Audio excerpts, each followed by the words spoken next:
Hi guys, welcome back to the channel. Today we're going to be talking about investing in YouTube. And no, I don't mean for you lot to go ahead and buy Alphabet stock. I'm talking about investing in a YouTube channel. In this video I want to cover why you should start a YouTube channel in the first place, and hopefully by the end of the video I can convince you to starting YouTube. And so with that being said, I'd really appreciate it if you left the like button blue and you dropped a sub down below. Slowly gaining on 200 subs at the moment, and I'm really appreciative of the recent support on the channel. On the channel I talk about personal finance, investing and side hustles, so if you want to check out any of my previous videos, a link will be in the description, but I've now sorted out the whole channel into playlists if you want to look at the specific videos on it. Now let's get into the video. So why should you start a YouTube channel? There are already so many videos out there on YouTube that describe why you should start a YouTube channel, but there are just a couple of things that why I think are the most important things of starting a YouTube channel, and there's some of the things that led me to start mine. Now before I talk about this first point, I know YouTube isn't just all about the money, and especially at the moment I'm not really even earning from YouTube as I'm not monetized, but a big factor into why I started a YouTube channel is the fact that you're building a portfolio like you are with your stocks. But you may be wondering how on earth a YouTube channel is anything like building a portfolio. Well, what if we were to say that your YouTube channel is an asset and each individual upload is a section to your portfolio? Let's break it down like this. Once you upload a video, it is then on YouTube forever unless you were to go and delete it. As you upload more and more videos and you get more recognition on your channel, those older videos still generate views as they get suggested in other videos. So you're constantly generating views, and no matter what the age of the video, some videos still get views today, even from years past. And that's because no matter what their age, they can still draw attention to them. For example, in the finance niche, Graham Stephan, he's got loads of old personal finance videos that whatever he talks about in those videos years ago is still true today. And think of it as your whole YouTube channel as being one big asset that will pay you passively when you're even not uploading. For example, another finance YouTuber being Sarah Finance, she didn't upload one video for a whole month. She's mainly big on TikTok, but she recently moved over to YouTube and started posting a couple videos. And she went a whole month without uploading one video, and within that month alone, she made over $47,000. So that whole $47,000 is 100% passive income. We'll go over how much YouTube pays out for finance channels in a moment. And as it is with stocks, you're building it up over a period of time. It's like you are with your YouTube channel, you're starting off with the first upload, and as you upload more and more, like you do invest more and more, and which over a couple of years time, you've suddenly then got this large asset that's paying you passive income. Another reason why I started YouTube and why you could potentially start YouTube is to build your personal brand. It's just a thought of what you're being known for, and which is spread across all your media platforms. I know that, oh, Bia Hezza, he's the YouTuber, or Graham Stephan, he's a YouTuber, Meet Kevin, or Financial Education. They're all known for doing YouTube. And over time, as you build up your personal brand and you gain more of a following, that's when companies go to reach out to you to do brand deals and sponsorships, and obviously more paid advertising. And I believe building this personal brand isn't actually that much of a time-consuming thing. Let's say you work a 9 to 5 and you're doing it 5 days a week. If you could find the time to make one video across those 5 days or even at your weekends, and I know how long editing takes, but let's say you can edit that video and get it done once a week, so you can upload a video once a week. If you do that for 3 years, you've then uploaded 156 times. And compare yourself with 3 years time with the person that didn't start YouTube, and to yourself that's got 156 videos out on YouTube. That person with all those videos out is obviously going to see the massive difference in building their personal brand. But obviously this reflects into whether or not you want to start a YouTube where you actually show your face. And I know a lot of people don't want to show their face to the camera or even their voice, just because the internet is a pretty scary place. And that's why you can't even make a channel just by not even showing your face. You see loads of channels that are just on motivational videos or even those meditation videos. So I'm not saying you have to show your face in order to start a YouTube channel, but if you were to, I'm saying that it would be really good in growing your personal brand. As well as growing your personal brand, it's also about your personal growth and all the skills you pick up along the way of running a YouTube channel. One huge one for me is actually time management. As obviously I majority work full time as well as running this channel, I've got to manage my time well so I can fit in recording these videos as well as the editing. And to edit one video, it roughly takes me about 10 hours. So I've got to fit in all those amount of hours to and from my work. But this time management involved in running a YouTube channel is definitely beneficial in later life or even my current life. Because obviously I still want to see my mates and go to the gym. I have to fit in all these little things. And I feel as if managing your time better, you're able to do obviously more things and inevitably accomplish more. Another big thing is actually just the confidence. After just being able to stare blankly at a green dot all day, you feel as if you build a confidence as you're speaking to all these people who are watching you. It just overall boosts your confidence in speaking to anyone. And because you're recording yourself speak, you're more judgmental on how you've actually come across. And as simple as it may sound, by literally just speaking to the camera, compared to not, I feel as if my communication skills has improved, as I feel I can hold a conversation down better, whether or not I'll be going for a job interview in the future or whatever it may be. I just feel as if my communication skills has improved by doing this. Other skills that I haven't even mentioned, for example, the whole editing side to YouTube, the whole process of being able to edit and upload. Editing is a skill that a lot of people are actually willing to pay for. So picking up skills like that for free while you're doing YouTube is, again, really beneficial for you. It's just another skill that you can add to the list that you're able to do.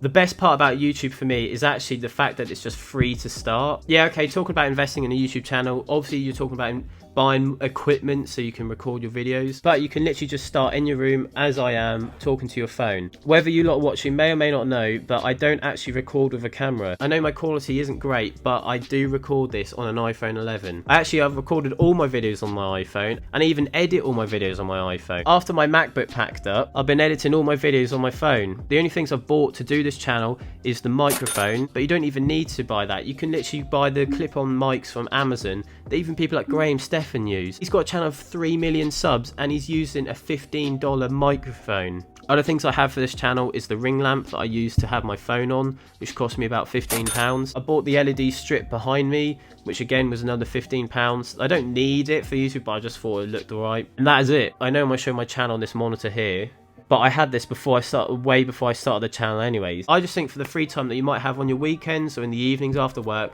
a lot of the time people don't really have the excuse to say that they don't have time to start a YouTube, because even if you do work full time, you can still fit it in your evenings or your weekends. 1 week later. And we're back. I just thought I'd get a trim and go to the gym mid-recording.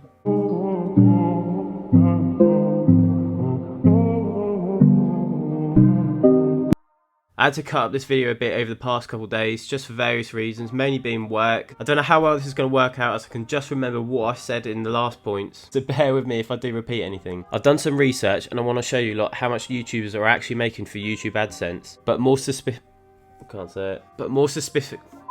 more in general, looking at YouTubers in the finance niche, as we are a finance channel. Bearing in mind all these YouTubers have publicly said in all their videos how much they actually have earned, so none of this information I'm about to tell you though is private, and you can just go search it up on their own channels. First of all, starting off big, we've got Graham Stephan. A lot of you that watch my videos would probably do know Graham Stephan. I think he's actually got one of the biggest following on the finance niche, of a current following over 3 million subs. He's very open when it comes to talking about finances, but more in particular of recent, he did make a video on how much he earns on YouTube. And long story short, Graham Stephan roughly makes around $2 million a year off YouTube alone. 2 million.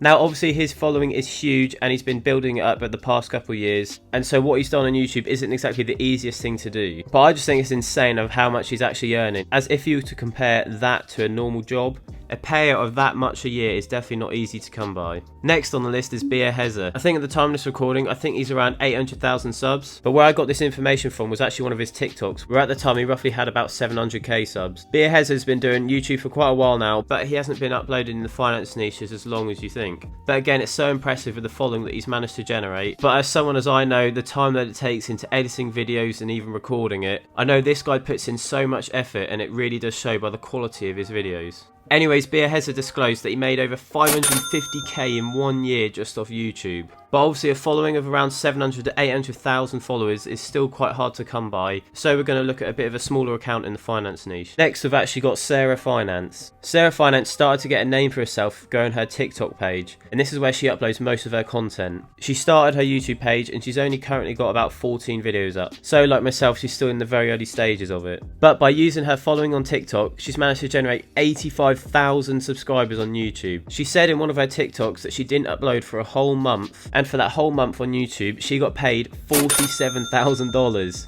So basically she made $47,000 absolutely 100% passively, as she didn't even do any work because she didn't upload. She said starting a YouTube channel is a great source of passive income, and it goes to show how much YouTubers actually earn even if they don't even upload. Over that period of a month, those 14 uploads that were still getting views, it worked out that she earned 3.3k per video.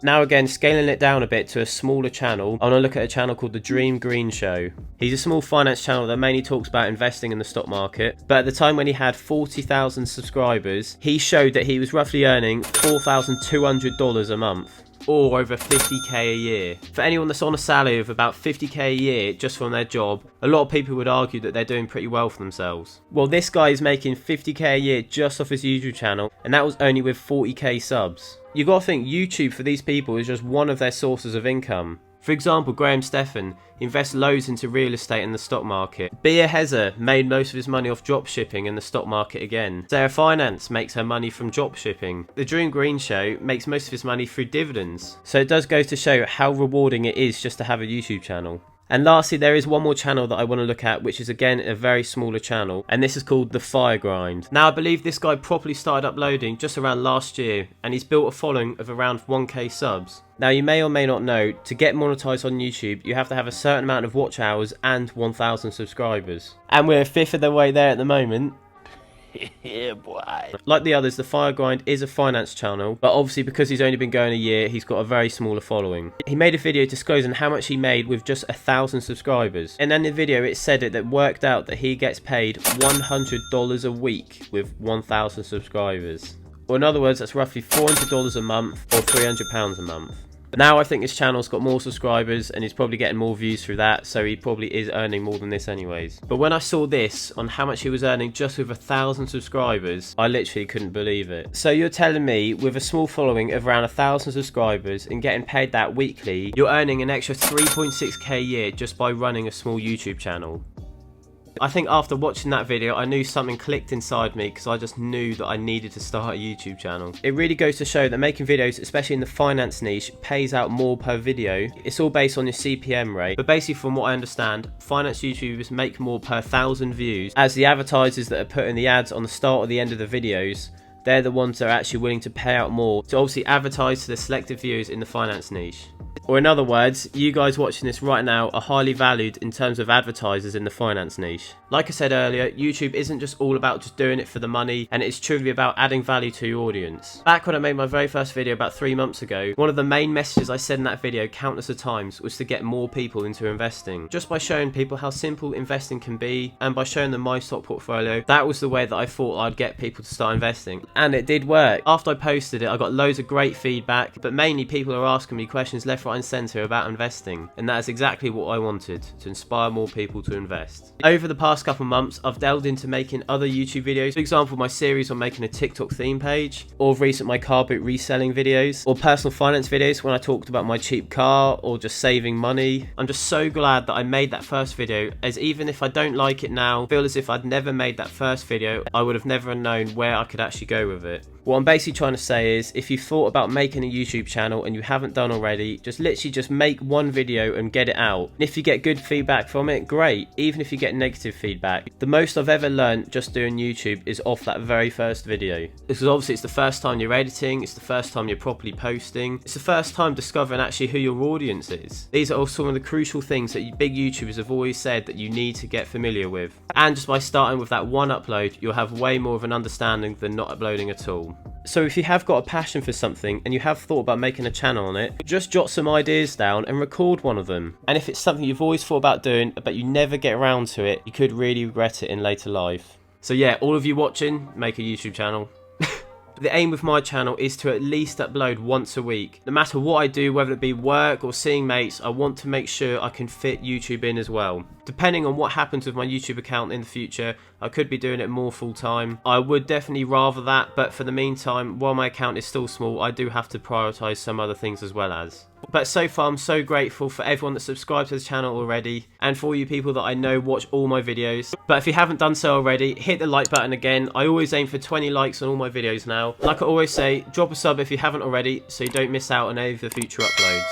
Actually, for my next video, I'm thinking of doing the part 3 to growing a TikTok theme page from scratch, as it's roughly getting to the point where it's been a month since I've been on the Creator Fund. So if you don't want to miss out on that, hit the notification bell as well as, so that way you'll get notified when I upload it. Anyways guys, if you're still here, I really appreciate you lot that have watched this video all the way through, and I'll see you lot in the next one. In a bit.